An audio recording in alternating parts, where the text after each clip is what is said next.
Bismillahirrahmanirrahim. Assalamualaikum warahmatullahi wabarakatuh. Innal hamdalillah nahmaduhu wa nasta'inuhu wa nastahdihi wa nastaghfiruh wa natubu ilaih. Wa na'udzu billahi min syururi anfusina wa sayyiati a'malina. May yahdihillahu fala mudhillalah wa may yudlilhu fala hadiyalah. Asyhadu an la ilaha illallah wahdahu la syarikalah wa asyhadu anna Muhammadan abduhu wa rasuluhu la nabiyya ba'dah. Amma ba'd. Faqala Allahu azza wa jalla fi kitabihil karim. A'udzu billahi minasyaitonir rajim. Walladzina hum li furujihim hafizun illa ala azwajihim aw ma malakat aymanuhum fa innahum ghairu malumin. Hadirin hadirat Bapak Ibu jamaah Masjid Al-Hidayah yang dimuliakan Allah. Alhamdulillah kita masih diizinkan oleh Allah untuk mengisi penghujung Ramadan kita dengan ibadah kepada Allah, dengan i'tikaf, dengan menghadiri majelis ilmu. Mudah-mudahan seluruh amaliyah Ramadan kita dari awalnya hingga akhirnya diterima oleh Allah dan kelak memberatkan mizaniyah hasanah kita di sisi Allah, dan mudah-mudahan Allah kembali pertemukan kita dengan Ramadan berikutnya. Jemaah dimuliakan oleh Allah, mari kita lanjutkan interaksi kita terhadap kitab Bidayatul Hidayah yang ditulis oleh Al-Imam Al-Ghazali, disyarah oleh Syekh Nawawi dalam kitabnya Maraqil Ubudiyah. Kata Imam Al-Ghazali, wa ammal farju fahfazhu an kulli ma harramallahu ta'ala. Adapun kemaluan, maka jagalah dari segala perkara yang diharamkan oleh Allah Subhanahu wa taala. Dalam syarahnya kata Syekh Nawawi, kazina seperti zina, wal liwat ya, seperti liwat, perilakunya kaum Nabi Lut alaihi salam. Ya, wal musahaqah ya, demikian pula musahaqah, ini juga perilakunya kaumnya Nabi Lut alaihi salam. Jadi liwat, laki-laki mendatangi laki-laki, kemudian musahaqah ya, atau sihaq adalah lesbian, wanita dengan wanita. Ya, lil mar'ati ma'amithliha ya, bagi wanita dengan semisalnya, artinya wanita dengan wanita.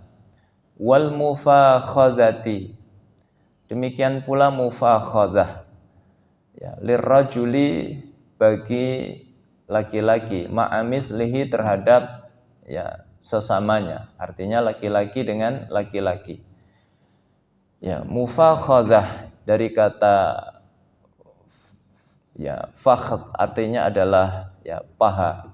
Jadi ini adalah perilaku yang terlarang, meskipun tidak sampai liwat ya, tapi itu terlarang, laki-laki dengan laki-laki. Ya, kemudian wal istimna bil yadi ya, atau bahasa hari ini onani. Kemudian wal wat'i fil haidi ya, berhubungan dengan istri pada saat haid. Ya, wa fit tuhri qablal ghusli minhu, dan saat suci tapi belum mandi dari haid. Kemudian wa ityanil bahimati, dan mendatangi hewan. Jemaah dimuliakan oleh Allah, ini seluruhnya adalah perilaku terkait kemaluan yang diharamkan. Maka penting kita menjaga kemaluan kita dari hal-hal yang diharamkan oleh Allah Subhanahu wa taala.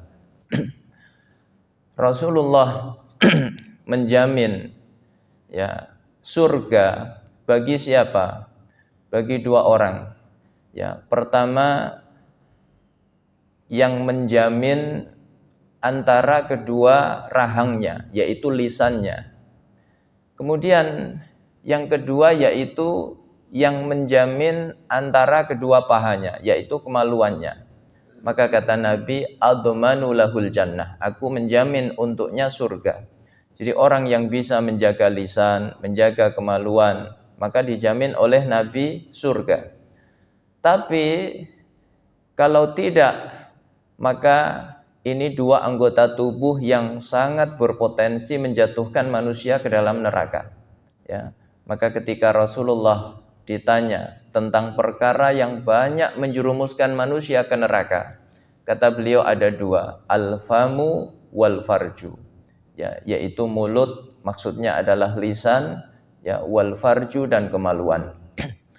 Makanya Islam memberikan hukuman yang tegas, ya, terkait perilaku-perilaku ini. Zina, kalau pelakunya belum menikah, maka disebut zina ghairu muhsan. Ya, pelakunya dicambuk 100 kali, kemudian diasingkan selama 1 tahun. Kata Allah di dalam surat An-Nur, az-zaniyatu waz-zani fajlidu kulla wahidin minhuma mi'ata jaldah. Wanita yang berzina, laki-laki yang berzina, ya. Mengapa Allah dahulukan wanita ketika berbicara tentang zina? Ini isyarat zina itu tidak akan terjadi kecuali wanitanya mau. Ya, kalau wanitanya tidak mau, maka tidak terjadi zina. Ya. Maka kata Allah, wanita yang berzina, laki-laki yang berzina, cambuklah dia 100 kali. Bahkan kata Allah berikutnya, wala ta'khudhukum bihima ra'fatun fi dinillah in kuntum tu'minuna billahi wal yaumil akhir wal yashhad 'adzabahuma ta'ifatum minal mu'minin. Ya, jangan salah satu dari kalian ditimpa rasa kasihan, ya, lalu meringankan hukuman kepada pelaku zina. Apakah dengan cara dikurangi jumlah, ya, cambuknya, atau diringankan pukulannya? Maka ini dilarang oleh Allah, ya. Bahkan kata Allah, wal yashhad 'adzabahuma ta'ifatum minal mu'minin, dan hendaknya hukuman itu disaksikan oleh kaum muslimin supaya menjadi pelajaran bagi mereka, dan setelah itu tidak ada lagi orang yang berani berzina. Ya. Kalau pelakunya sudah menikah, maka disebut zina muhsan. Maka hukumannya dirajam sampai meninggal dunia. Ya, Bapak Ibu pernah lihat, ya, rajam. Rajam itu mengerikan. Ya, orang ditanam setengah badannya, lalu kemudian dilempari dengan batu-batu sampai meninggal dunia. Ini namanya rajam. Hukuman ini dikritik oleh orang-orang, ya, barat, orang-orang orientalis. Ini tidak manusiawi, ini melanggar HAM, ya. Tapi setiap syariat Allah itu pasti ada hikmahnya. Ya, apa di antara hikmahnya? Maka terbongkar hari ini zina itu mendatangkan penyakit yang mengerikan. HIV, AIDS, ya, penyakit kelamin dan lain sebagainya, dan ini menular yang bisa membahayakan orang-orang di sekitarnya. Ya, yang zina suaminya, tapi kemudian istrinya tertular, anaknya tertular, ya. Kemudian menular melalui transfusi darah dan lain sebagainya. Maka untuk memutus mata rantai itu Allah memberikan hukuman yang tegas, ya, dirajam hingga meninggal dunia. Nah, kemudian liwat, ya, liwat ini perilakunya kaum Nabi Lut alaihi salam. Laki-laki tidak mau menikah dengan wanita, mereka maunya sesama laki-laki. Dan hari ini perilaku semacam ini di negeri-negeri barat itu dibebaskan. Maka boleh laki-laki menikah dengan laki-laki, direstui oleh negara, ya. Kemudian lesbian, wanita dengan wanita, ini juga sama perilakunya kaumnya Nabi Lut alaihi salam. Maka Islam memberikan hukuman yang keras terhadap perilaku semacam ini, ya, liwat, laki-laki mendatangi laki-laki, itu hukumannya dihukum mati. Ulama berbeda pendapat. Ada yang mengatakan dipenggal, ada yang mengatakan dirajam seperti pelaku zina muhsan. Kata Imam Malik, ya, hukuman mati untuk pelaku homoseksual itu dicari bangunan yang paling tinggi di wilayah itu lalu dijatuhkan dari atas ke bawah. Ya. Kalau di Jakarta ini yang paling tinggi apa, Pak? Ya, Monas. Dibawa ke puncak Monas, dijatuhkan dari atas ke bawah. Begitu hukuman untuk pelaku homoseksual. Kemudian bahkan, ya, Ali bin Abi Thalib radhiyallahu anhu mengatakan, aku melihat hukuman yang tepat itu dibakar. Saking buruknya perilaku ini. Ya. Maka di zaman Nabi Lut alaihi salam, bagaimana menyimpangnya kaumnya, ya. Nabi Lut didatangi oleh 3 malaikat yang menjelma sebagai manusia.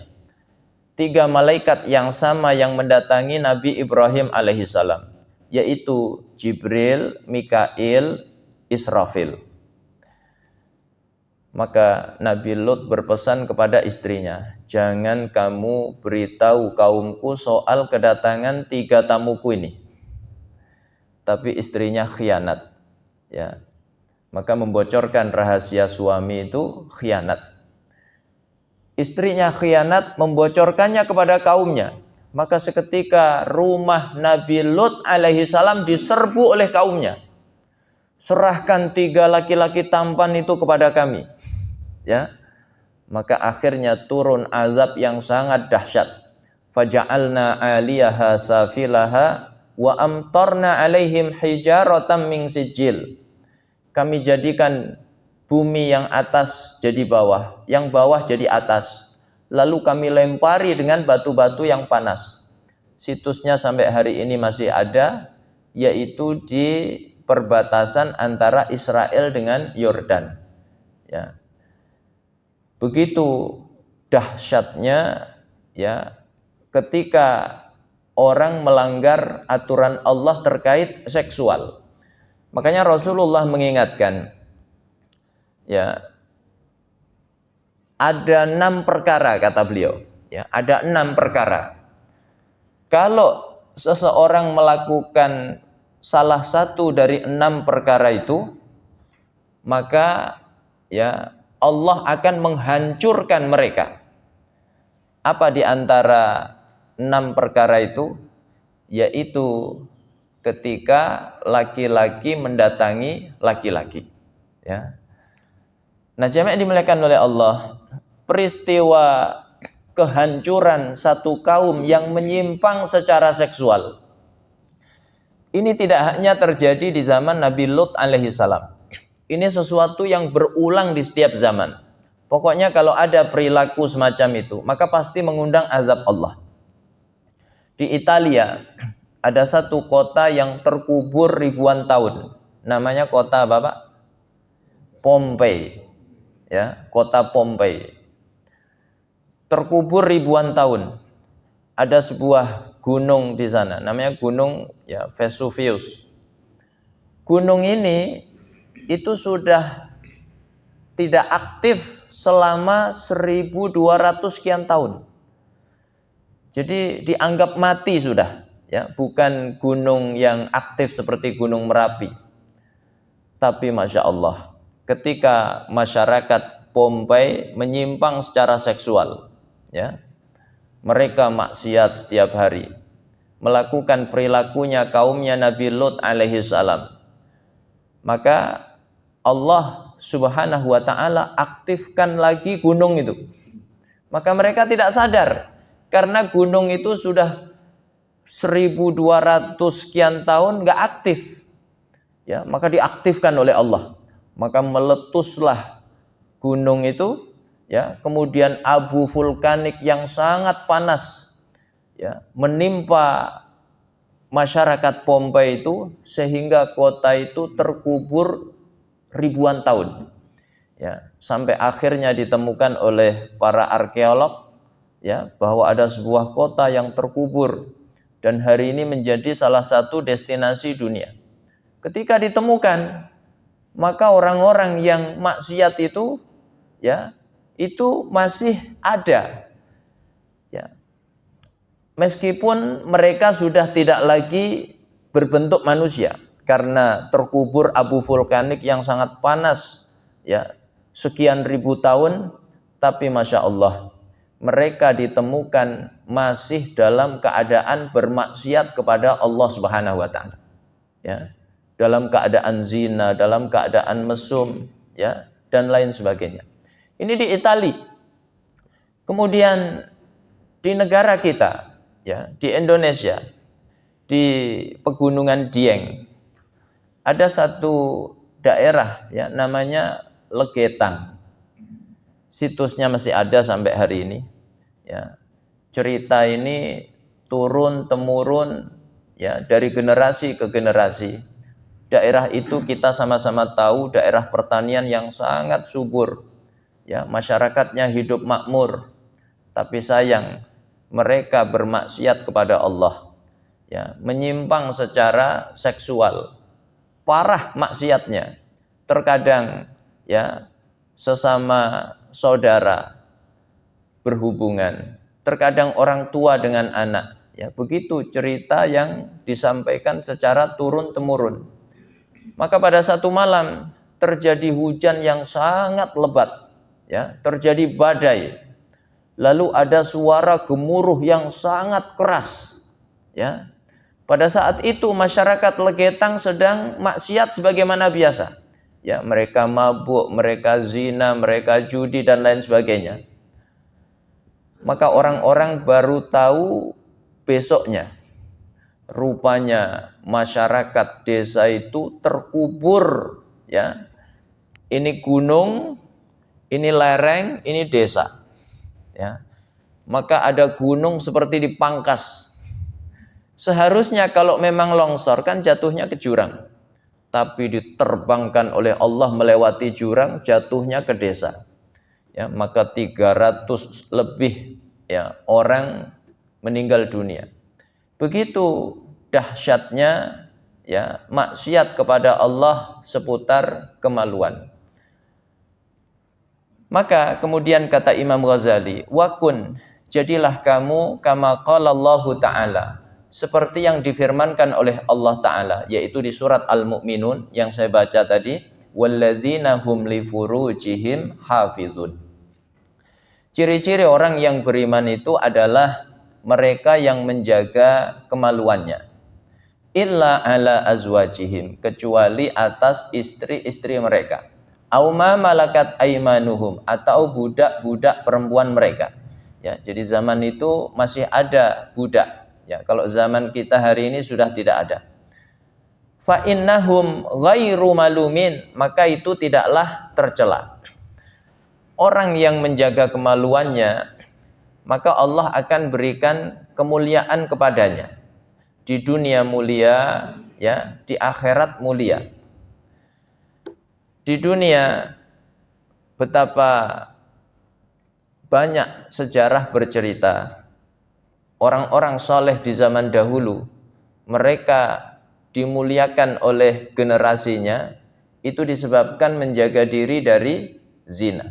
Ya, Rabi' bin Khuzaim yang saya ceritakan digoda oleh wanita yang cantik jelita karena wanita itu dibayar oleh mafia untuk menjatuhkan ulama seperti Rabi' bin Khuzaim dalam maksiat. Dia dibayar 1000 dinar. Kalau 1 dinar kurang lebih 3 juta Pak, kali 1000, 3 M. Ya, maka wanita itu semangat. Dia goda Rabi' bin Khuzaim. Tapi ternyata Rabi' bin Khuzaim tidak mempan dengan godaan wanita itu. Dia dinasehati oleh Rabi' bin Khuzaim, ya, bahkan akhirnya wanita itu memperoleh hidayah.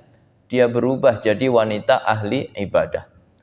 Ya, dalam kitab Al-Jaza min Jinsil Amal disebutkan namanya Abu Bakar Al-Miski. Mengapa dijuluki Al-Miski? Harum badannya. Ya. Apa sebabnya? Lagi-lagi karena menghindari zina. Dia dipaksa oleh seorang wanita, ya, untuk melayani nafsunya, bahkan diancam, kalau kamu tidak mau menurutiku, aku akan berteriak sehingga orang-orang mengira kamu hendak berbuat jahat kepadaku. Orang kalau tidak kuat iman di posisi seperti itu pasti langsung pakai kaidah darurat. Wah, ini darurat ini. Kata Ustadz, kalau darurat yang haram jadi halal, ya. Tapi karena dia kuat imannya, rasa takutnya kepada Allah luar biasa, maka dia di saat seperti itu ingat Allah. Dia minta izin ke kamar mandi, ya, maka dibongkar WC, ya, isinya dilumurkan ke sekujur tubuhnya. Wanita itu kemudian merasa jijik lalu mengusirnya. Sepanjang jalan dia ditertawakan oleh manusia karena berlumuran kotoran. Tapi dia bersyukur kepada Allah karena selamat dari dosa zina. Maka dia pun membersihkan diri. Setelah itu dia kelelahan lalu tidur. Dalam tidurnya malaikat mendatanginya. Wahai Abu Bakar, sebagai balasan dari Allah, aku akan jadikan tubuhmu harum sepanjang masa. Ya. Maka setelah bangun tidur dia mendapati tubuhnya harum. Begitu Allah muliakan orang-orang yang menghindari zina. Ya. Dan nanti di akhirat orang-orang yang menghindari zina itu dia akan dinaungi oleh Allah Subhanahu wa taala. Ya. Sab'atun yudhilluhumullahu fi dhillihi yauma la dhilla illa dhilluh. Ada 7 golongan dinaungi oleh Allah, di mana hari itu tidak ada naungan lain selain naungan Allah. Siapa di antaranya? Wa rajulun da'athum ra'atun dzatu mansibin wa jamal faqala inni akhafullah, yaitu pemuda yang digoda oleh seorang wanita. Wanita itu punya kedudukan, punya kecantikan, tapi pemuda itu berkata, inni akhafullah, aku takut kepada Allah Subhanahu wa taala. Ya. Dan orang yang dalam posisi seperti itu dia bisa selamat dari zina, maka itu sebuah, ya, mendekatkan diri kepada Allah yang luar biasa. Menghindari yang haram itu mendekatkan diri kepada Allah. Makanya ada 3 orang terkurung di goa, ya. Lalu batu besar menggelinding menutup goa. Jemaah dimuliakan oleh Allah. Mereka berkata, kita tidak mungkin selamat kecuali kita tawasul dengan amal terbaik yang kita miliki. Yang satu tawasul dengan baktinya kepada ibunya. Yang satu tawasul dengan, ya, infaknya. Nah, yang satu lagi tawasul dengan meninggalkan zina. Dia punya sepupu yang cantik jelita. Dia jatuh cinta kepada sepupunya. Ya, jadi sepupu itu boleh dinikah. Ya, maka nggak boleh kita hari ini bermudah-mudah dengan sepupu. Ya, salim, sungkem, ya. Bahkan cipika-cipiki sepupu sendiri, Ustadz. Sepupu boleh dinikah. Ya. Maka laki-laki ini jatuh cinta kepada sepupunya. Dia berulang kali membujuk sepupunya untuk diajak berzina, tapi sepupunya menolak. Sampai satu ketika datanglah paceklik. Maka keluarga sepupunya ini kelaparan. Datanglah sepupunya ini kepadanya, minta bantuan. Maka dia memberi syarat, ya, yaitu mau diajak berzina. Maka akhirnya sepupunya itu pasrah karena kondisinya susah. Ya, begitu sudah tinggal selangkah lagi berzina, maka sepupunya itu berkata, ittaqillah, bertakwalah kepada Allah, jangan pecahkan cincin kecuali dengan cara yang halal. Seketika dia bangkit, padahal tinggal selangkah lagi berzina. Dia bangkit, dia ingat Allah, dia takut kepada Allah. Maka dia berkata, ya Allah, kalau memang yang aku lakukan itu adalah kebaikan, tolong bukakan pintu gua. Maka seketika, ya, batu itu menggelinding, ya, kemudian mereka bertiga bisa keluar dari goa. Ya. Jamaah yang dimuliakan oleh Allah. Kemudian kata Imam Ghazali, wala tasilu ila hifdzil farji illa bi hifdzil aini anin nazari.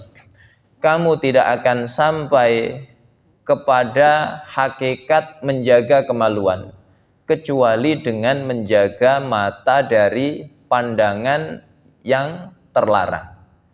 Wa hifdzil qalbi anit tafakkuri, dan menjaga hati dari memikirkan, ya. Wa hifdzil batni anis syubhati wa anis syibai, dan menjaga perut dari makanan yang syubhat, ya. Kalau yang syubhat saja harus dijaga, apalagi yang haram. Demikian pula menjaga diri dari kekenyangan, ya.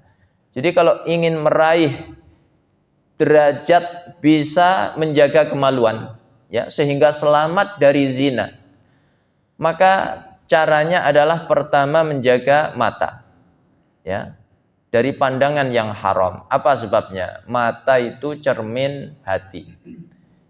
Maka ulama mengatakan idza ghaddal abdu basarahu ghaddal qalbu syahwatahu wa iradatahu.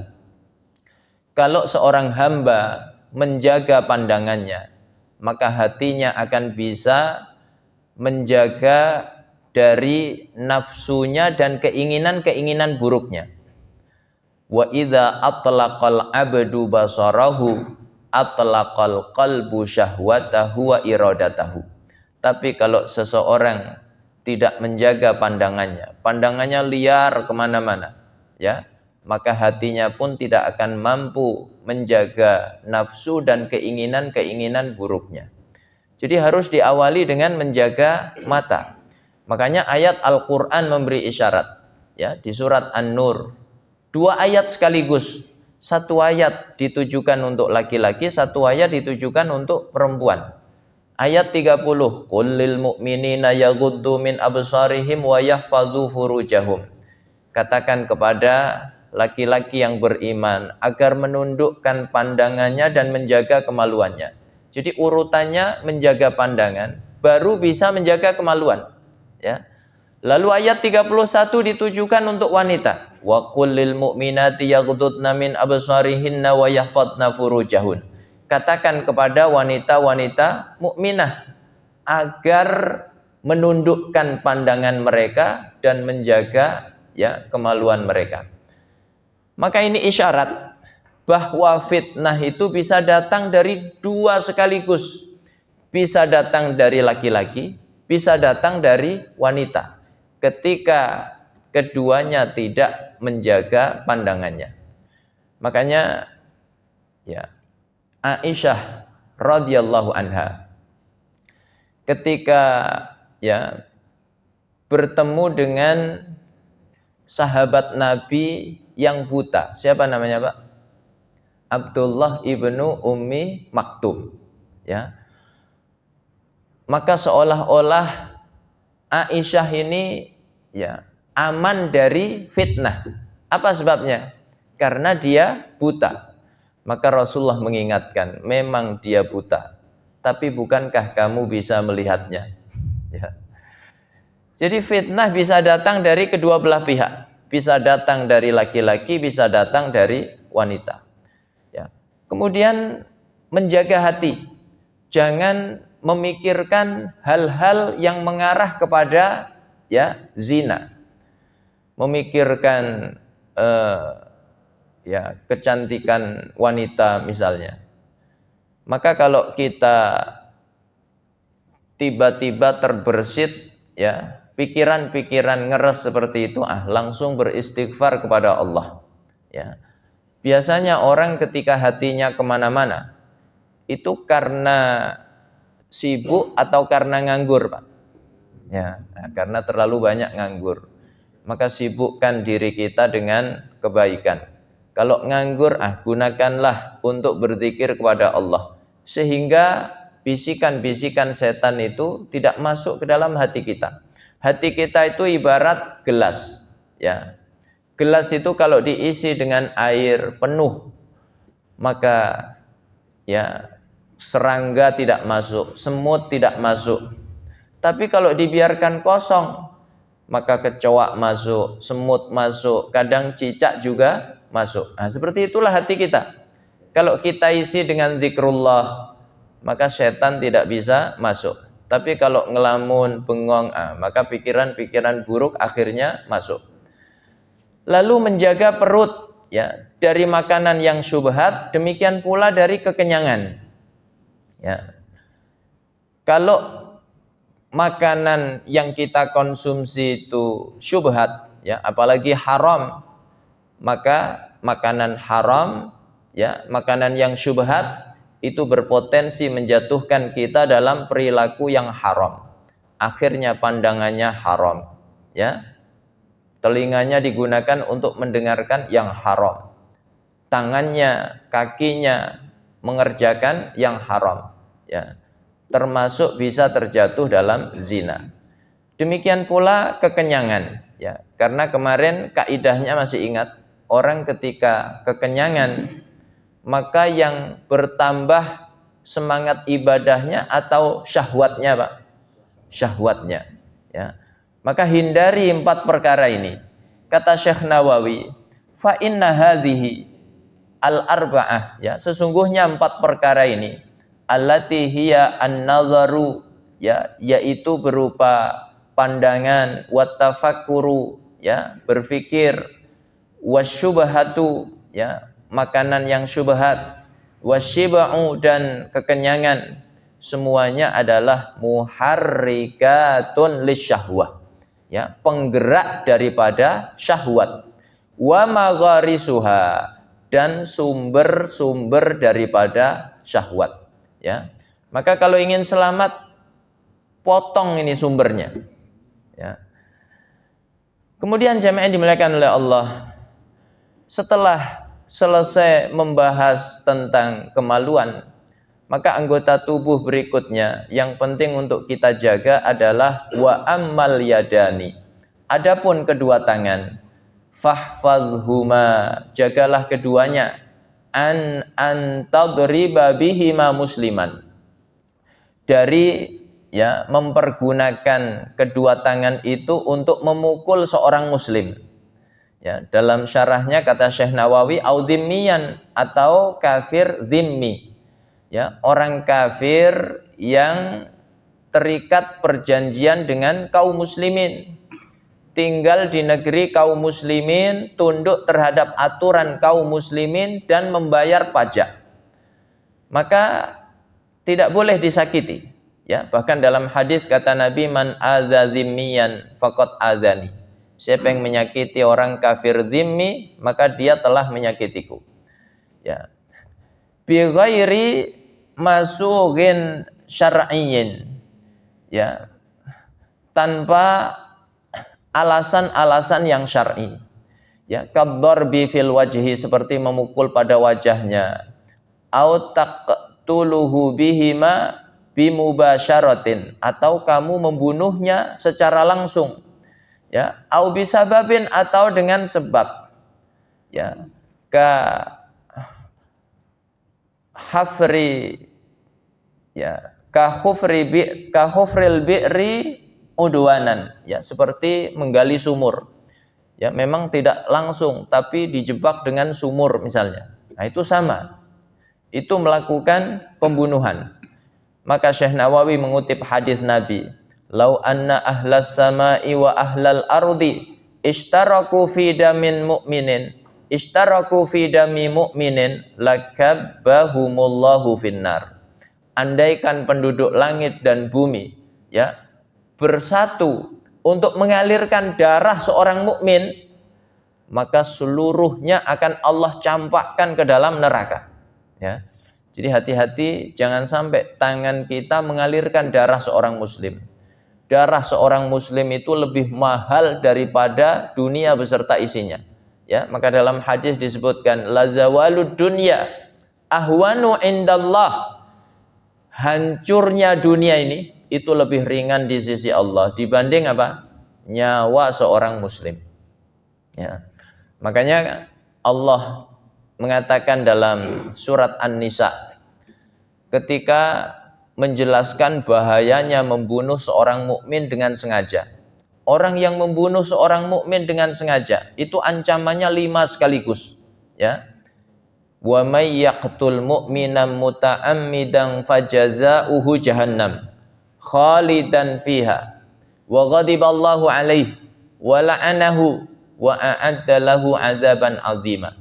Siapa yang membunuh seorang mukmin dengan sengaja, maka tempatnya neraka jahanam. Dia kekal di dalamnya, ya. Padahal kita sama-sama tahu orang mukmin itu tidak ada yang kekal di neraka.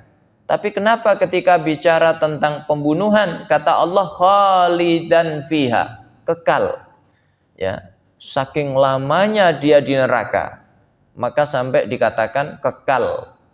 Ya, kemudian yang ketiga wa ghadiballah, dimurkai oleh Allah, wa la'anahu, dilaknat oleh Allah, wa a'adda lahu 'adzaban 'adzim. Allah siapkan azab yang dahsyat. Ya. Maka seemosi apapun jangan terbersit, ya, di hati kita untuk mengalirkan darah seorang muslim. Kalau misalnya kita sedang memuncak amarah kita, ya, maka ingatlah yang ada di hadapan kita ini mukmin, dia sama-sama beriman kepada Allah seperti kita. Yang ada di hadapan kita ini masih umat Nabi Muhammad sallallahu alaihi wasallam. Maka dengan itu insya Allah, ya, kita akan bisa menyabarkan diri. Kemudian jamaah yang dimuliakan oleh Allah, ya, au tatana walu bihima malan haraman, ya. Au tatana wala bihima malan haraman, atau kamu, ya, mempergunakan kedua tanganmu, ya, untuk mengambil harta yang haram, ya. Kal hasili bi tatfifil kaili wal wazni, ya, bisariqah. Apa contoh menggunakan kedua tangan untuk mengambil harta yang haram? Seperti yang dihasilkan dari apa? Tatfif, mengurangi takaran atau timbangan, ya. Tatfif itu sedikit, ya, sekalipun sedikit mengurangi takaran timbangan. Jadi misalnya 1 kilo mungkin dikurangi hanya berapa gram, ya, itu namanya tatfif. Itu sudah diancam oleh Allah dengan wailul lil mutaffifin, celaka untuk orang-orang yang curang. Jamaah yang dimuliakan oleh Allah, apa makna wail itu? Ya, pernah saya sampaikan.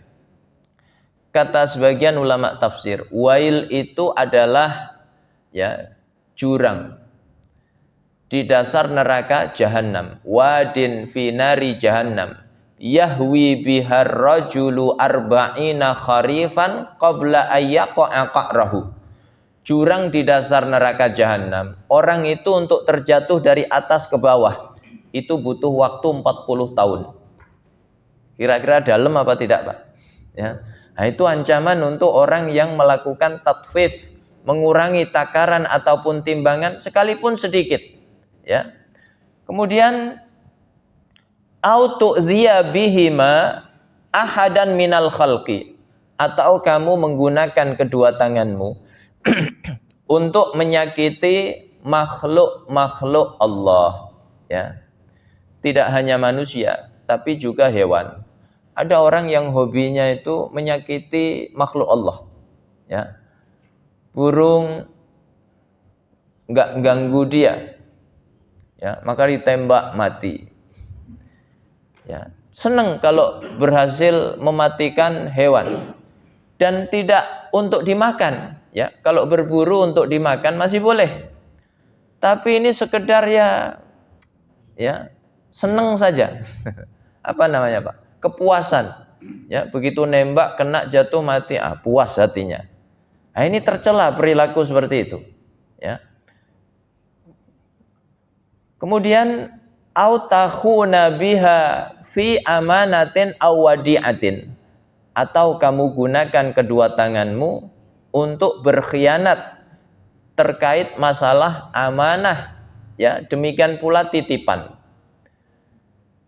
Maka mengkhianati amanah ini perilaku yang tercela. Ini sama dengan orang munafik, ya. Maka jangan sampai tangan kita digunakan untuk berkhianat, ya. Apa contoh tangan digunakan untuk berkhianat? Ya, memalsukan tanda tangan, ya, memalsukan stempel, ya, ngerubah angka, ya, ditambah nolnya di akhirnya. Ya. Nah, ini termasuk bentuk apa? Khianat, ya. Kok ini kebanyakan angkanya? Oh, itu quick count. Nah, ini yang real count. Ya, nah, itu termasuk bentuk, ya, khianat.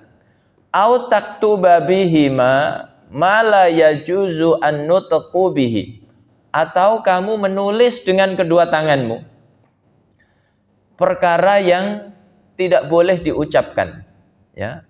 Fa innal qalama ahadul lisanain, karena pena itu adalah salah satu dari dua lisan, artinya perwakilan lisan, ya. Maka hati-hati dengan apa yang kita tulis hari ini, ya, baik di medsos misalnya, di status atau komen terhadap statusnya orang, itu seluruhnya ada hisabnya di sisi Allah.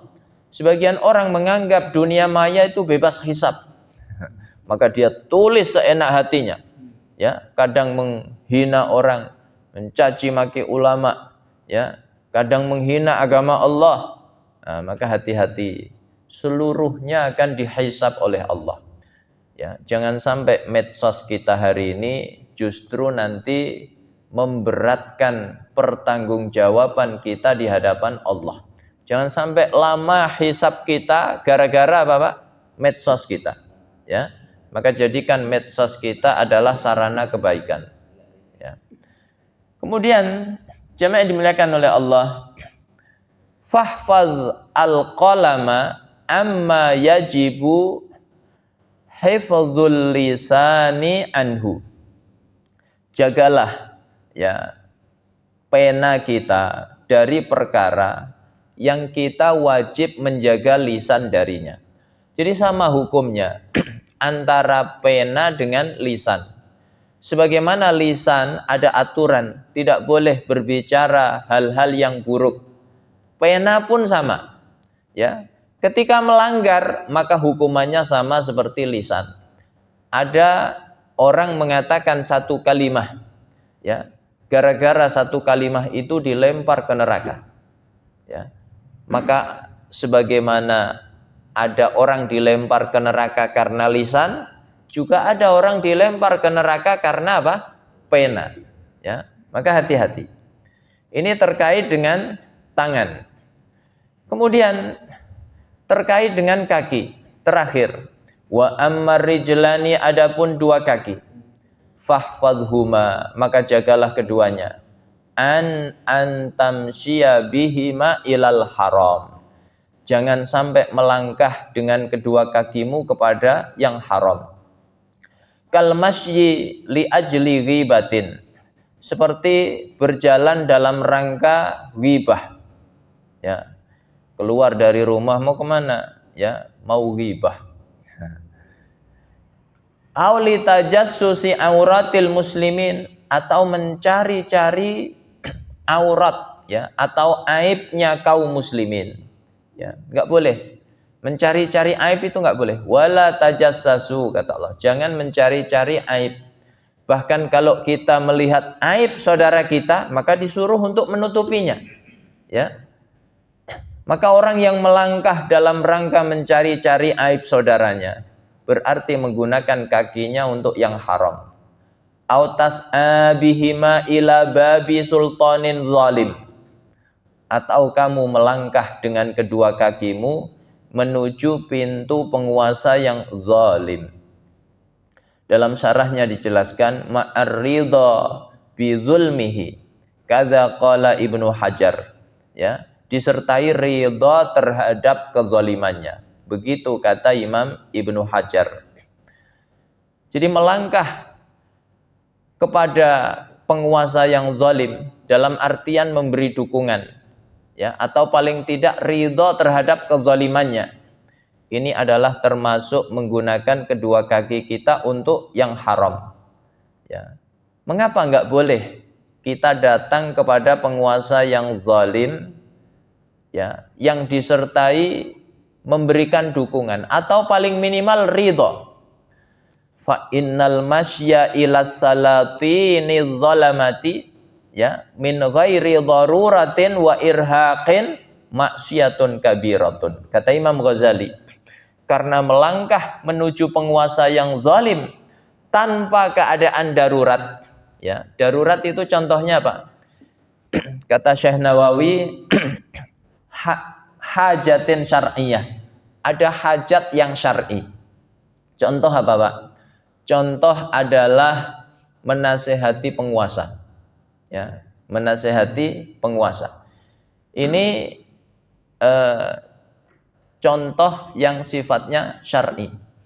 Ya, orang kalau datang ke penguasa zalim tapi dalam rangka menasehati, maka boleh apa tidak? Boleh. Ya. Ulama-ulama dulu itu mereka, ya, tidak takut dengan penguasa. Kalau ada penguasa zalim, maka dinasehati. Ya. Siapa di antaranya? Imam Hasan Al-Basri. Imam Hasan Al-Basri ini tegas terhadap penguasa yang zalim. Ya, yaitu saat itu Hajjaj bin Yusuf Ats-Tsaqafi. Ya.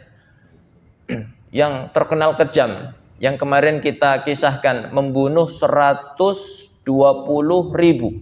Di antara yang dia bunuh ada sahabat Nabi, ya, seperti Abdullah bin Zubair, ada ulama dari kalangan tabi'in seperti Sa'id bin Jubair, yang akhirnya menjadi sebab berakhirnya kezalimannya.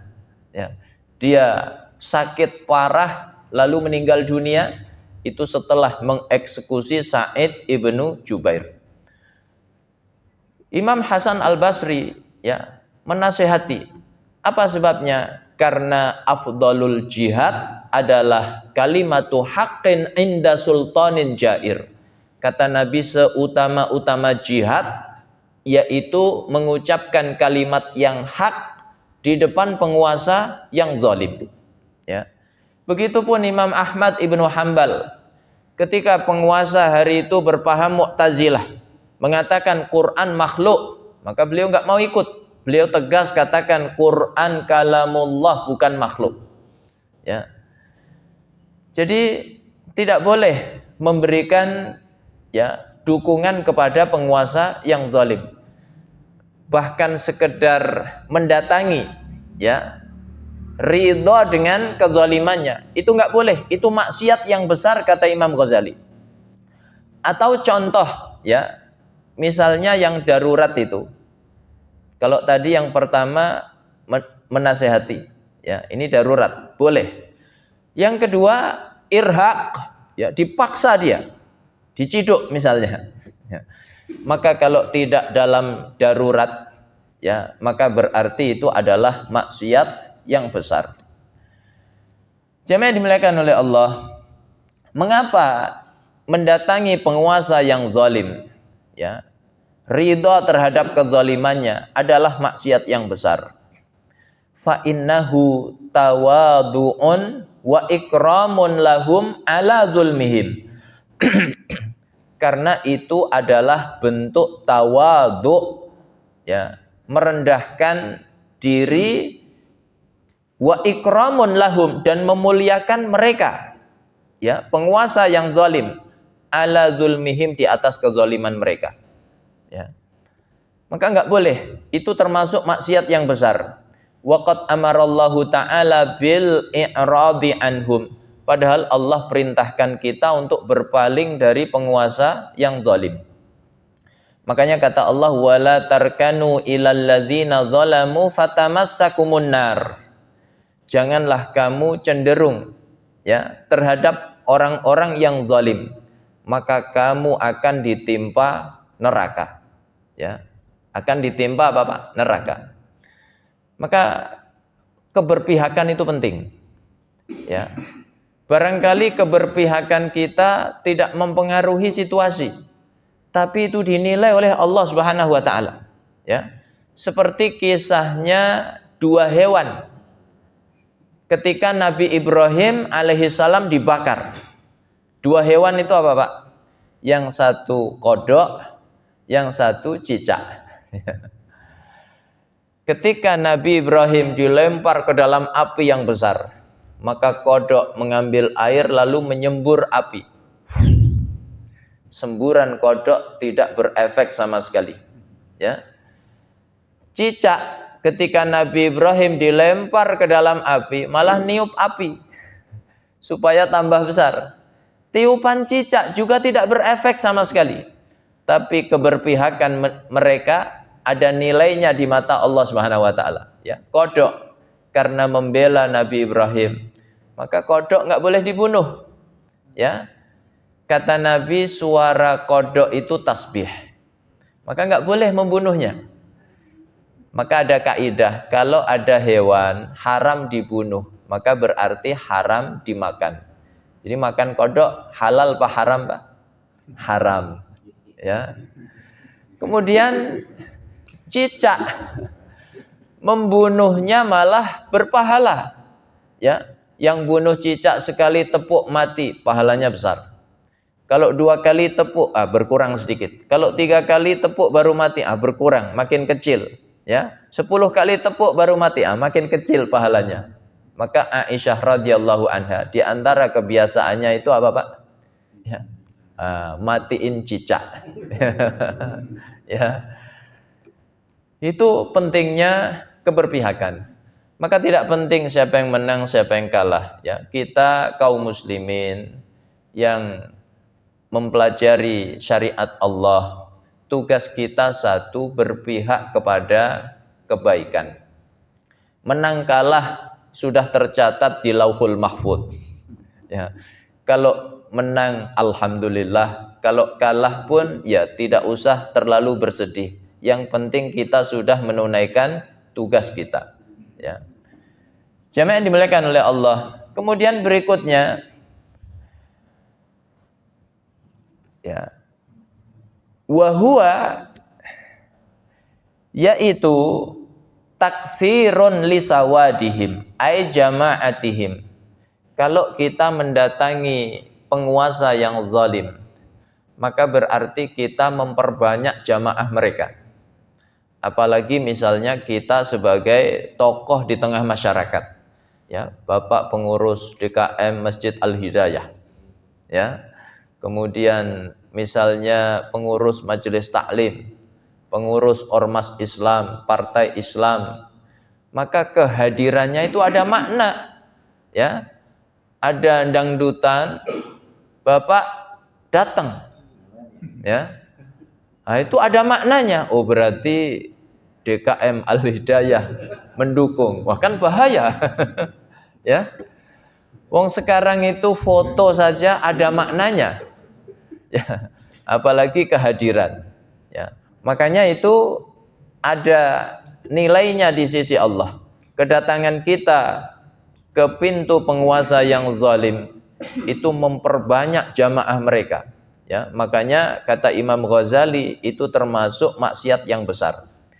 Wa in kana dzalika, sekalipun itu li sababi talabi malihim, dalam rangka mencari hartanya penguasa yang zalim tadi. Fahuwa, maka itu sa'yun ila haram, itu mendatangi yang haram. Meskipun kita nggak membela dia, tapi kita cuma ingin dapat manfaat. Ya, kalau bahasa orang politik pengen dapat proyek. Dia nggak mendukung aslinya. Kezalimannya itu dia nggak mendukung. Tapi orang ini punya wewenang yang besar.